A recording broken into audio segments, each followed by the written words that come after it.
Hi, my name's Nielsen Campbell and I am from Melbourne High School and I just graduated Year 12 in 2011 and I was part of the 2011 Melbourne High School rugby program with Destination Dreaming. Before we did the program, I just thought it was going to be a school trip, something like a holiday or maybe just something to do all about rugby, but it turned out to be a lot more. It was one of the greatest experiences I've ever had. Being the captain of the school team, I learned a lot as a person. I learned a lot about all my teammates, and I learned how to become a better leader, which really helped me throughout the season.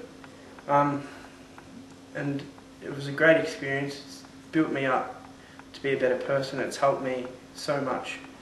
And I just recommend it to anyone that's looking to do it. It's just one of the greatest things I've done in my life.